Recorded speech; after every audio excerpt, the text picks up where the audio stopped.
اوس که زه وایم چې لږ بر یو افغان ته یې پیمانه ته په کاغذ اعتماد کې څه افغان نو خو هغه هم افغان دی او زه هم افغان یم خو چې زه وایم لر او بر یو افغان دی ویاله وایي دا خو دا صوبه په افغانستان کې شامل دی دا مطلب نه دی د هغې نارې مطلب دا دی چې دا هم افغان دی او هغه هم افغان دی او موږ پښتانه پاکستان نه ماتو تر اوسه مو ما په ایمان نه سویم موږ نه غواړو چې دلته د امونو نیولې د لباسي نه پورې ټول افغانستان یوسي موږ نه غواړو چې دلته د امونو نیولې د لباسي نه پورې ټول افغانستان یوسي نذیر روخان ویلي دي چې د پاکستان نه یوازې د پښتنو حقونه غواړي که نه د لوی افغانستان او د یووالي ناره به هم پورته کوئ او دې سره تړلی بل سوال سعادت کلیوال کړی دی وایي لطفا د لر او بر ناره مه لګوئ د افغانستان په پښتنو باندې چې کوم مظالم د کفارو لخوا کېږي هغه ولې نه غندئ دې دواړو سوالونو ته څه ځواب وایئ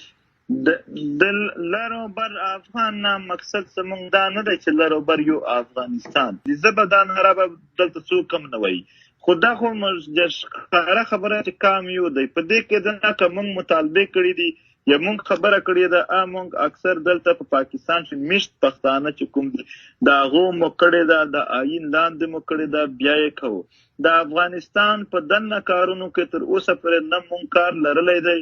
نه مو څه شوق شته چې موږ په نور چا کښې مداخلت وکړو هلته که چا د چا سره زیاتی کېږي هغه ولس ترې راپورته کېږي خپله خبره دی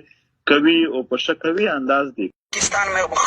نه د پاکستان د ماتولو کوشش کوي نه د لوی افغانستان جوړولو هغه کوي نه آزاد پښتونستان جوړوي پی ټي ایم خپلو پښتنو ته په خپل ملک کې دننه حقوق غواړي ژوند ورته غواړي او که څوک زما سره د پښتونوالۍ په خاطر اواز اوچتوي چې زه په تا ځورېږم نو قربان دې شم که یې په ده خاطره سره اوچتوي چې زه یا لوی افغانستان جوړوم یا آزاد پښتونستان جوړوم نو سلام علیکم ورحمت الله وبرکاتو شبارکم طیبین مبسودین پرتاف هیڅ ضرورت یې ماته نشته که راسره د نر غوندې درېږي لکه زه چې ستا په وطن کې ظلم ته ظلم وایم دغسې به زما په وطن کې چې څنګه ظلم کېږي ته فیسبوکونه دې په لایف ویډیوګانو راخیستې وي داسې به په خپل وطن کې ظلم ته ظلم وایې که نه هېڅ ضرورت هم نشته زه خو د خپلې خوا نه دا درته وایم دا منافقت دی دا افغاني او دا هېڅ مسلمانیت نه دی زما خوښ دا په بحرین کې د پاکستان سفارتخانه ده نن 19 تاریخ دی که نه د 2000 کال دا ویډیو مناسبه نه وه چې ما کړې وای خو خامخا یې کوم په خاطر د هغو پښتنو څوک چې په موږ د غدارۍ او د ایجنټۍ ټپې لګوي دا د پاکستان سفارتخانه ده او دا ما چې پاسپورټ نه وای کو دا تک سور د منظور خاني په خوالۍ کې مې جوړ پکا دا د منظور خاني خوالۍ مې ورته په سر کړې وه ما تور سره هم تصویر ورته ایستلی شو خو ما په دې خاطر دا د پی ټي ایم په خولۍ کې ورته وایستی تصویر دا نن ورځ مې بالکل نه وای که نن مې راواخیستو نه وای دغه د ټپه پې لګېدلې ده دا ما په دې ورته دغه کوي چې زه خلکو ته دا ښایم هغو پښتنو ته څوک چې مونږ ته د نورو خلکو په خوله غداران ایجنټان وایي زه ورته ښایم چې دا شین پاسپورټ ما ته د پاکستان د سفارتخانې راکړی دی او په دې سره خولۍ کې مې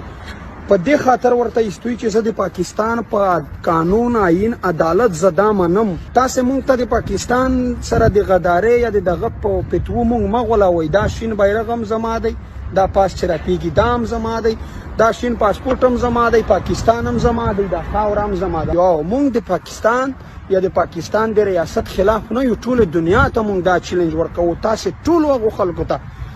چې په مونږ د غدارۍ لیبلې لګوي ټولو ته چیلنج درکوو چې نران شئ په مونږ ذره غم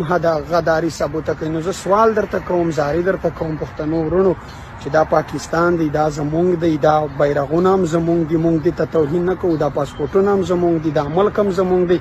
مونږ دې خاوره دې ملک ته وفادار یو مونږ د دې سره غداري هیڅکله پښتون سړی د خپلې خاورې د خپل ملک سره غداري نه کوي د الله په خاطر د خلکو په خوله غداران ما راته وایي خدای ته وګورئ که چیرې پی ټي ایم غدار وای یا منظور غدار وای نو ګیلمن ته به یې په داسې سره خولۍ کې هیڅکله پاسپورټ نه وای جوړ کړی نه به یې وای نه وای کړی